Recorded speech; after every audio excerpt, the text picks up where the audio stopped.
We now come to our final speaker from the platform.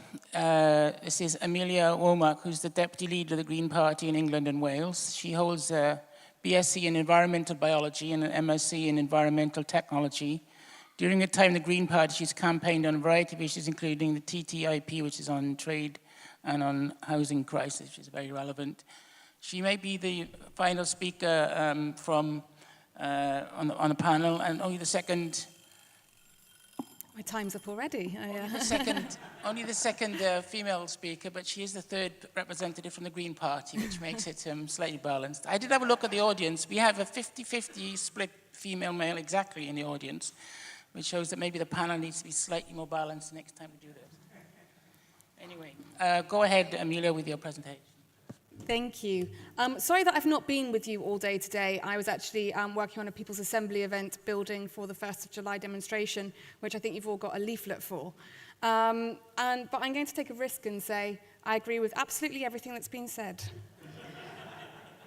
But I think starting with the political layout is really important, because right now, the most powerful man in the world has pulled out of the Paris Agreement. It means that the future of renewables feels a little bit bleak, despite the fact that in America there are more jobs in renewables than there are in coal and gas and oil combined. We also, there's so many successes that are coming up. With the, only yesterday, Swedish politicians voted overwhelmingly in favor of setting a target to reduce net emissions by 2045. Which for all of us who have been part of this campaign and trying to campaign for renewables, it feels like every time we talk about it, the benchmark moves, and that it felt that 2020 was the key time that we were going to be working towards 100% renewables. And really, to me, it is the absolute failure of government policy that has meant that we have not reached those targets. And we remember that time when David Cameron said he was going to create the greenest government ever. And I know that many of you have lived through more U-turns, Conservative Party U-turns, probably from way before Theresa May was running through fields of wheat. But these U-turns have politicized our renewable energy in a way that means that I've been told to talk about the success of these campaigns, and I don't see the success coming from politics. I don't see the success coming from big businesses. I see the success coming from our campaigning, from the grassroots, from communities that are standing up and saying that renewables are the only way forward, not just as a result of climate change, but to take the power of our energy out of the hands of big corporations and into the hands of the public.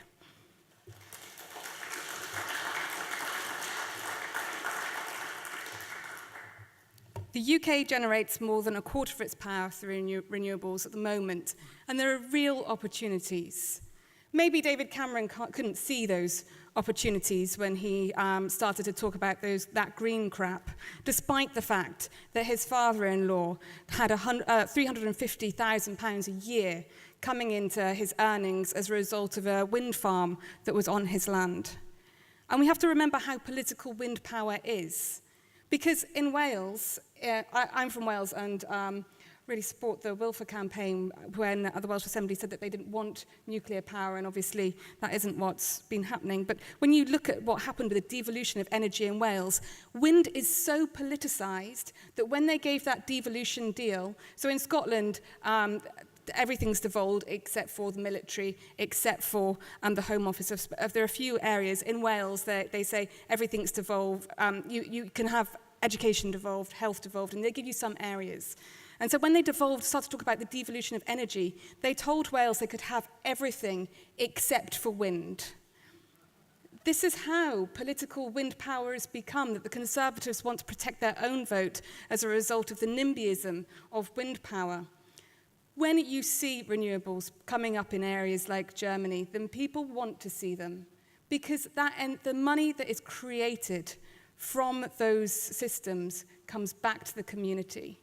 And this is where, as I said, we need to be making sure that we highlight our success. It's not as a result of governments, it's because of us and our campaigns. Theresa May, this general election, received £12 million from big oil. I don't know how much she received from the nuclear lobby, but I'd put money on the fact it's not zero. When politics is so influenced by the money of oil companies, it's hard to see how the lobby is going to come through for renewables. Because we have seen policy after policy after policy scrapped from being considered leaders in renewables back in 2006, when we first started to talk about targets and first started to talk about the opportunities of the energy sector. Because let's not forget that right now we are in the windiest country in the whole of Europe, and live on one of the estuaries that has the fastest rising tide of anywhere in the world. We have opportunities for renewables here. And it's that lobby, that power that government has been taken, that the government has, that means that really it's the investment that people are making. It's even coming down to the council levels, where we're seeing, well, very specifically green councillors originally, but we're seeing other councillors doing it, putting solar panels on the housing of the poorest members of communities to make sure that those people don't have to choose between heating their homes and feeding them, putting food on their table, tackling an energy crisis and a social crisis at the same time. Those links between our power as people and what we need needs to be made more often to make sure that we have these wins.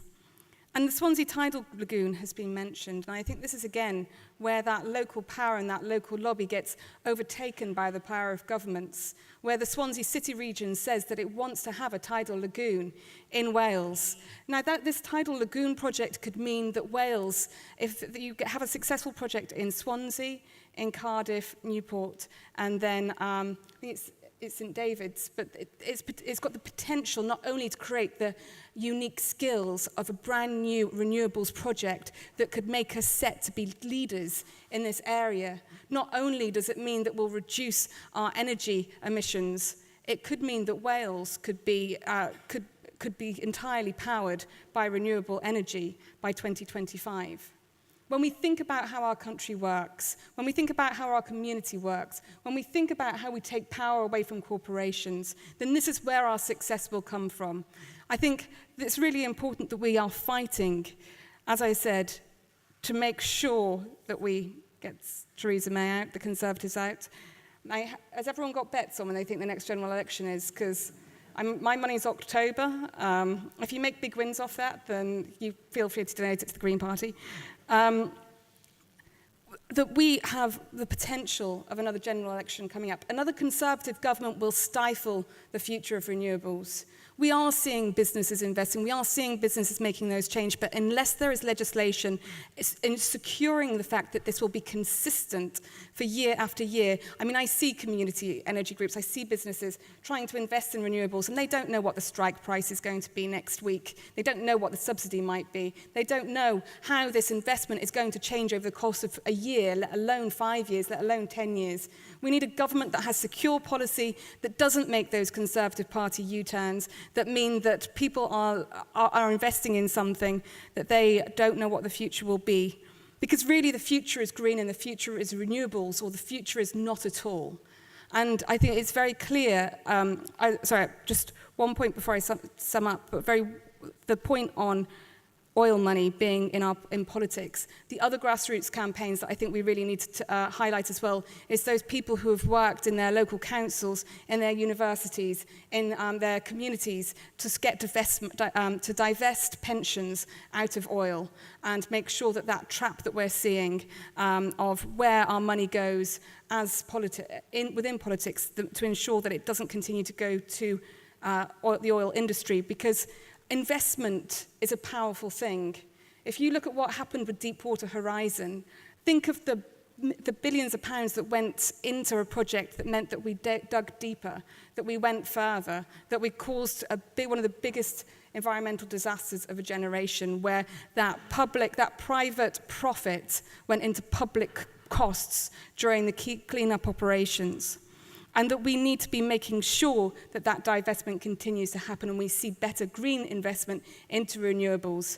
We're seeing that in Wales. We're seeing in Scotland not just that investment, but a country that's saying no to nuclear, right out, no questions, just no nuclear.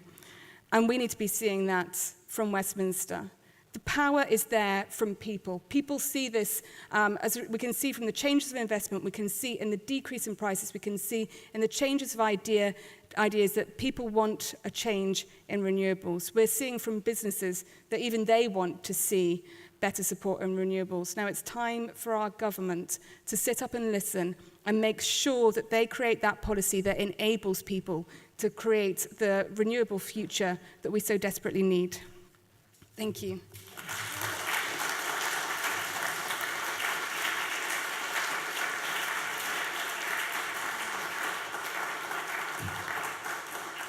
We only have 12 minutes left for taking questions and answers, so let's take them straight away. All right, let me have a quick look. The first one up was the lady at the back with a white T-shirt on. And then after that, gentleman in the front with a yellow shirt, and then the lady at the back, last but one row with a brown shirt, I think, from here. There's three. It's a question for Alistair. I can see why Friends of the Earth want to focus on the positive and what renewables can do, but it would be so nice if Friends of the Earth could add no need for nuclear, because there's lots of people out there who support renewables but still think that we need the nuclear as well. And Friends of the Earth reach out to so many people, have such a powerful voice. It will be a great help if you could take on nuclear again, and I'm sure you take lots more people with you.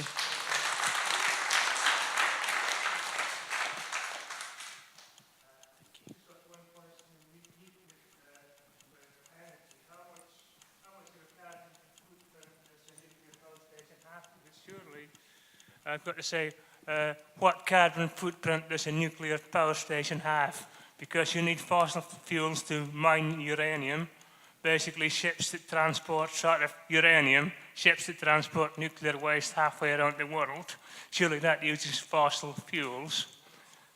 If you're building a nuclear power station, what sort of energy do you use? They've probably got a sort of portable diesel turbine, like they've got in a lot of building sites. You've got portable diesel turbines. So if they do build Hinkley Point, the whole area is going to be polluted with diesel for at least 10 years.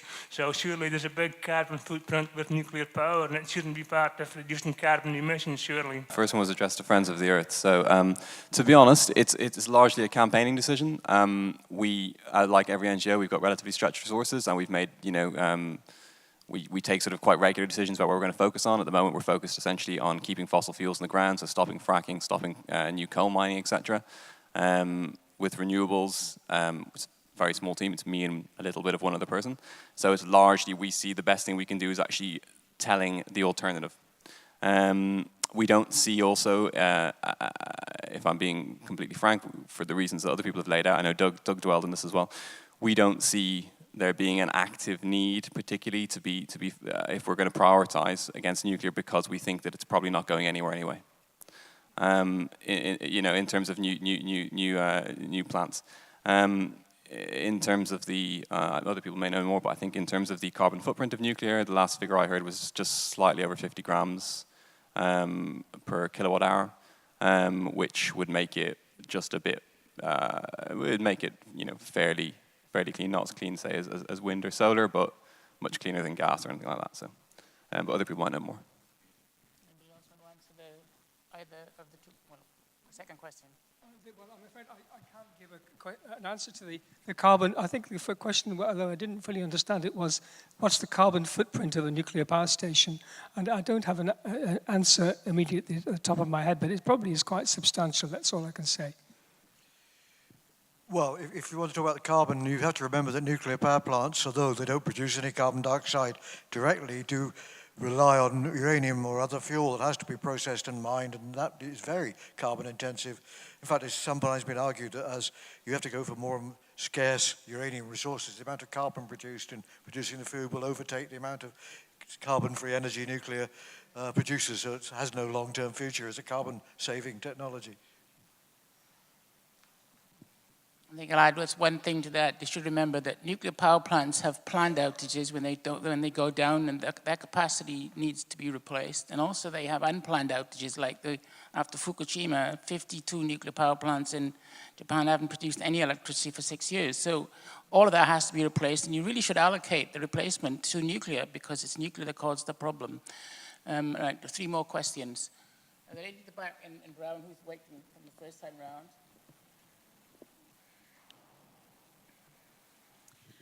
I've got 2 quick questions. The main one is carbon capture. Is it realistic? Has it got any contribution potential to make? And the other really quick question, saw from one of the slides, renewables were the biggest source of fuel in 1850, and I just wondered what they were, maybe wood, I just wondered what. Hi there. Quick question is, with domestic solar PV, it presents a problem on the national grid, with the grid not being designed for the export of electricity. So is domestic batteries an answer, or is it better to insist that the grid gets upgraded? And in terms of wind turbines, I like the idea of talking about sails and not blades, because blades are too scary for people. Make it easy, give it to the man in pink next to you. There is, I don't know whether it was mentioned whilst I was out, but there's one big smelly elephant in the room that nobody's talked about, and that's large-scale biofuels. And I've been involved in some campaigns with Biofuel Watch and Food Not Fuel about this issue. And it really is that biofuels are being counted as renewable energy, which they're not, because the carbon emissions from a biofuel power station conversion could be up to twice that from using coal. If you count in the costs of making the chips, transporting them, also the depletion of the soil and the release of carbon from the soil after the trees are harvested. But all this business about it being renewable was based on the false premise that every time you cut down a tree, a new one popped up in its place instantly. It might take 3.5 seconds to burn the tree, but it's going to take 30 years for it to grow back. And if you hadn't have cut it down, the forest would keep on growing and the soil and peat would keep on thickening. So from an environment point of view, it's absolute shite, and it's a phony thing that I believe I have to hold responsible some members of the Green movement for setting this horrible thing running, and it's not going to stop right away. Also, the other business is who killed the 7 Barrage project, which was a decent renewable energy project that generated a substantial amount of power on a very reliable diurnal basis. So there's a few questions for you. As for carbon capture and storage, that's another complete waste of energy. Okay. Who would like to take a question, answer any of the questions? I want to take the carbon capture and storage question, because I'm fairly frustrated how we invest money into these new ideas, where when I was studying, there was a new idea where, you know, how we've polluted the atmosphere and we've put all the carbon into the atmosphere. So there are underwater streams in the sea, and maybe what we could do is put the carbon into those, and then that will mean that they've been removed from the atmosphere for the next however many thousand years. And now we're saying about putting it underground, but that investment into research and development, if all of that money for R&D and actually producing these projects went into renewables, then we'd be a step closer to reaching those renewable targets. And it's this idea that a new technology is going to come and save us, especially about taking carbon out of the atmosphere, when what we need to be doing now is investing to make sure that we don't put carbon in the atmosphere to begin with.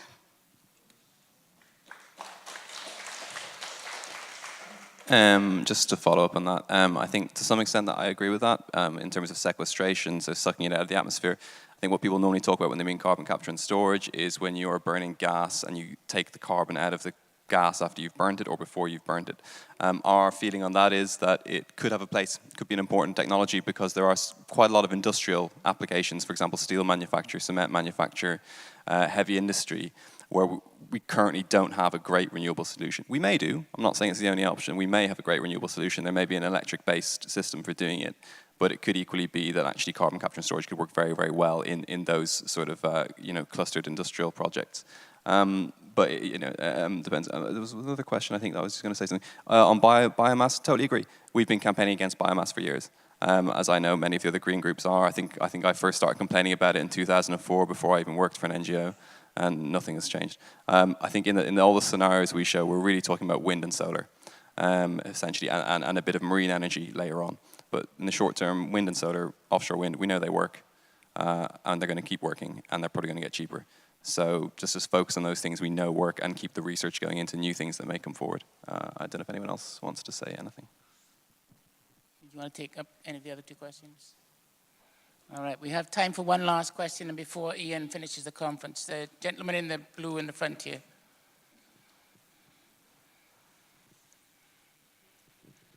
Thank you. I'm Gurbax Kata from Lewisham, Greenwich CND. In Lewisham, we've got a plant which burns household rubbish and produces electricity and hot water for the local community. It's a small-scale project, but going over the large number of councils who can't find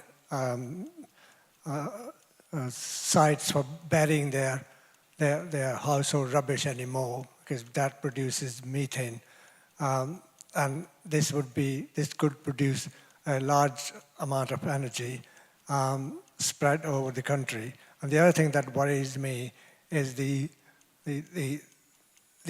quality of air in cities now is choking our children, especially, and that's another byproduct of the use of oil.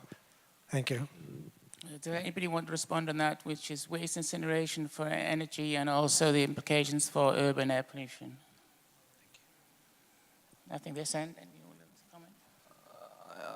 I don't know too much about incineration. I do know that if you're talking about mixed waste incineration, which is normally a mixture of food and plastics and other things, just purely on a carbon basis, the CO2 emissions tend to be roughly the same as they are for natural gas, I think. So our feeling would be that you probably shouldn't be building too many more because we need to be phasing out carbon-intensive generation by 2030.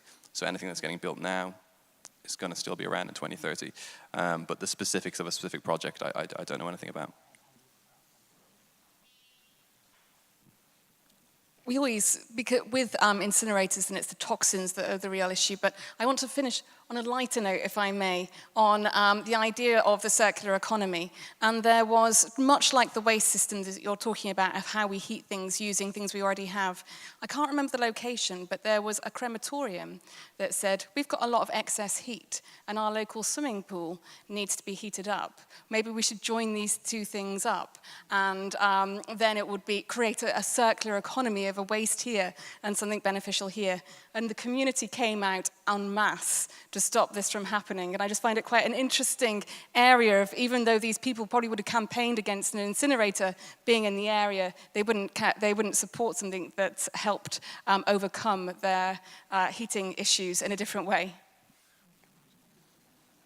I'm going to make one short advert for a book of a colleague of mine called Keith Barnum. He was here earlier. It's called The Burning Answer, and it's the user's guide to the solar revolution. I would recommend you either ask your library if they have any money to get it or buy it yourself. It's an excellent book and gives you lots of great ideas what you can do. Thanks. Okay, well, I know Ian is hovering somewhere. I'd like to invite him to say a few words by way of closure, but can I also just say one or two words in conclusion? I've sat here relatively quiet for most of the day, not as an independent observer exactly, but somebody who's trying to digest everything that's been said. And you know, somebody said to me at lunchtime, it's like a lot of pieces of a jigsaw, and I'm not sure how they all fit together. And there may be an element of truth in that, but they were all relevant pieces to the jigsaw. I think that's the point that I don't think we can lose sight of. There's a marvelous picture at the end of this. It's moving ahead from where we are today to where we need to be in the future. And I think every single one of us in the room has got a part to play in making that jigsaw a complete picture. So you are advocates, you are people who can go out and sell the story, if you like, to those who need to know. I see the scenario around me moving on a regular basis. It's only 2 weeks ago now, Horizon, responsible for Wilver, Hitachi, sorry, responsible for Wilver, saying they were going to divest all their time or energy, in Wilver, and they were looking for alternative investors. They're panicking. That there is clearly a move away from nuclear, and that is something that we, I think, should take great courage from. So Ian, in organizing this conference, introduced it to me by saying this is probably the first time in 30 years that such a conference had been held. Now, there may be an element of fabrication in that, dare I say it, but it's still a long time, I think, since there's been this kind of conference which has married nuclear with renewables side by side at a move from one to the other. And I think it's a very, very significant day, and I hope we will live to see the results of today come to fruition. So without any further ado, can I just ask then Ian to say a few final words, and I think it would be hugely important, others have said it previously, if I could just ask you to give Ian your thanks in the usual manner as somebody who's been the prime motivator.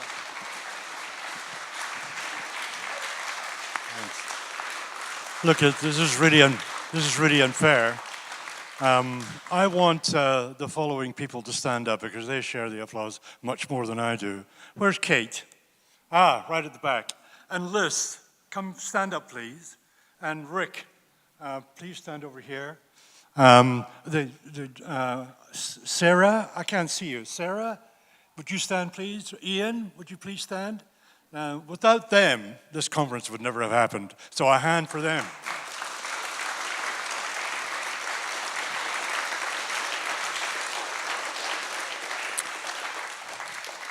Right, my closing words. Yes, on June the 7th this year, a really astonishing event happened in Britain. Yes, it was the day before the general election, so I'm not talking about the general election, although that was pretty astonishing too. Now, I'm talking about the fact, and Carolyn stole my thunder a little bit in her video, that on that day, 50% of the electricity required by the 50.1% of our electricity was supplied by the renewables. Now, that is a truly astonishing feat. You've seen earlier on, we talked about on average, about 25% of our electricity comes from renewables. This is 50%, half. Now, the naysayers will say, oh, well, that's because it was very sunny and because it's very windy that day, which is true. However, I would say this, that if you had asked most of the people that I know here, of the energy gurus, that say 2 years ago, or even a year ago, that we would get 50% of our electricity from the renewables, they would have laughed at me. They really would have. They would say, Ian, you're way off beam here. But not only was it just not possible, it actually happened. And the second thing is that these mileposts are continually happening, one milepost after another milepost after another milepost. Essentially, the onward growth of the renewables in Britain is spectacular. It'll slow down a little bit now because of the brakes that were slammed on by the Conservative government, another one of its U-turns. But nevertheless, we're on our way. The clock will not be turned back as far as renewable energy. Now, just to go on to a couple of other points I wanted to make. David Lowry correctly pointed out that half the audience here are women, but this gender balance was not reflected in the platforms. All I can say is that we really, really, really tried hard to achieve gender balance, okay? The imbalance was despite our best efforts. In future years, we'll be perhaps a bit better off. We're aware of this. All I can say is that the contributions from the women were really great.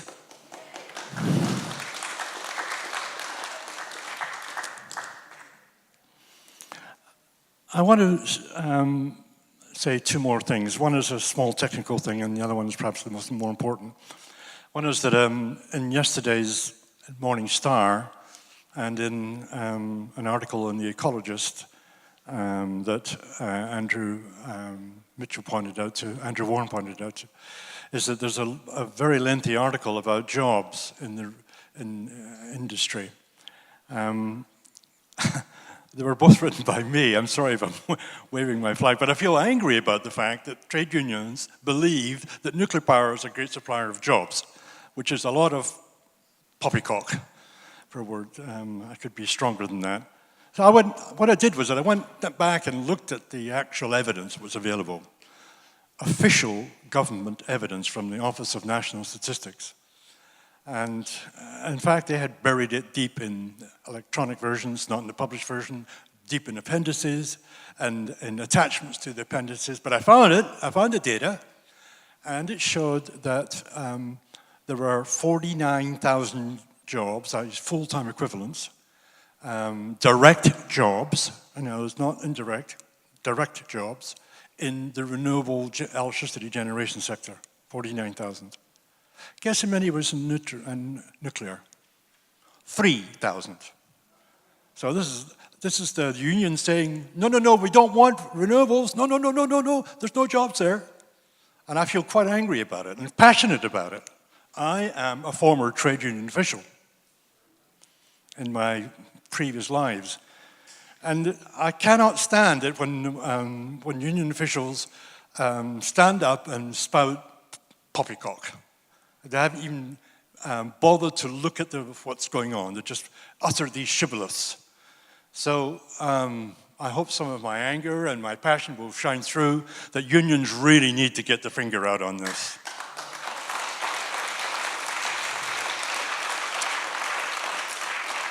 And I'm going to close on perhaps the most important thing, in my mind anyway. For my sins, I'm a director of the Edinburgh Community Solar Cooperative up in Edinburgh. And you may say, solar Edinburgh? Yes, Solar Edinburgh. This is a co-op. Basically, it's run by a management committee, of which I'm one. And all the dividends from this co-op go to the members. There's about 1,000 members altogether in Edinburgh, a population of 500,000. Now, the really exciting thing is that they have put solar panels on 24 schools, and they've got plans to put them on another dozen more. I think this is wonderful, because what happens is, once the solar panels are up, we use that as a tool for education. We teach the young kids about what's going on. We show them the inverters, we show them the electricity meters going around, and then when you switch on the solar, it slows down, stops, and then it starts going the other way. And this, woohoo, they've caught it.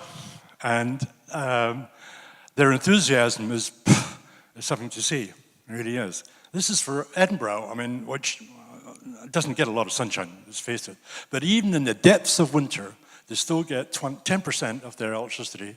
And a cold winter's day, cloudy day, snowy day, 10% for the school from the solar panels. That's great. In the summertime, of course, it's much higher than that. The reason why I mention this is because I'm proud to be part of a, shall we call it a revolution.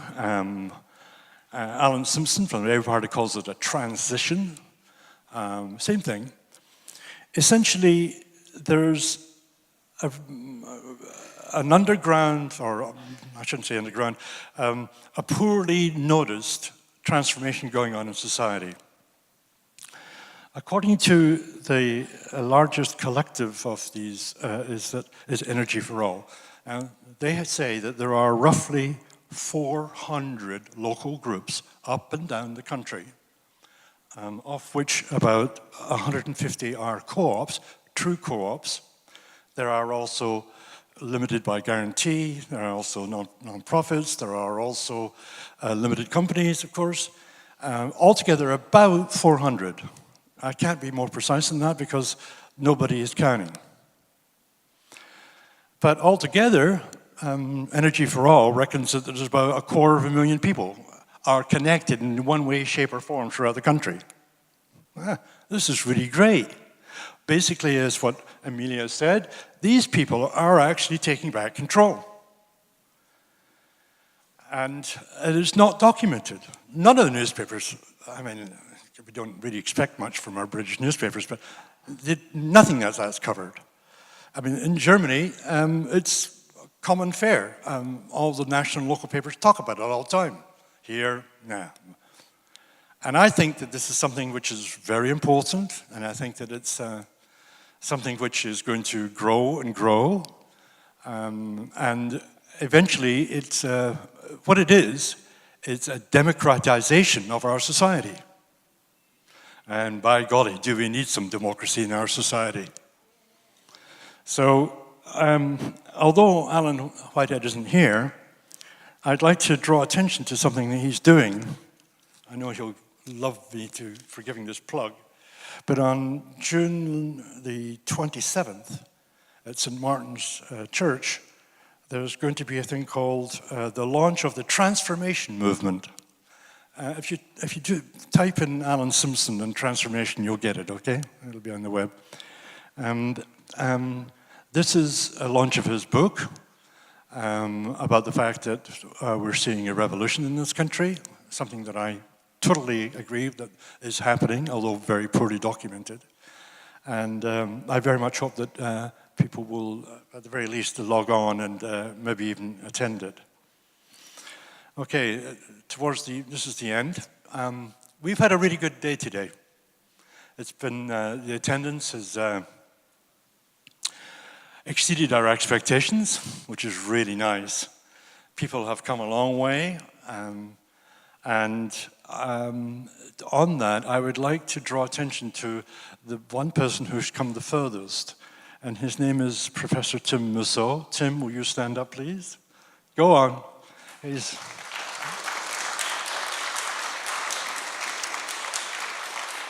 Hey, 3,500 miles is a long way, buddy.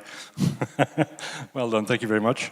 And so I hope that what's happened here today, there's been a sort of a critical mass coming together, if I can use a nuclear metaphor, whereby people have come together and exchanged ideas and views and gained new confidence to go out and try and change things. Thank you very much for all coming.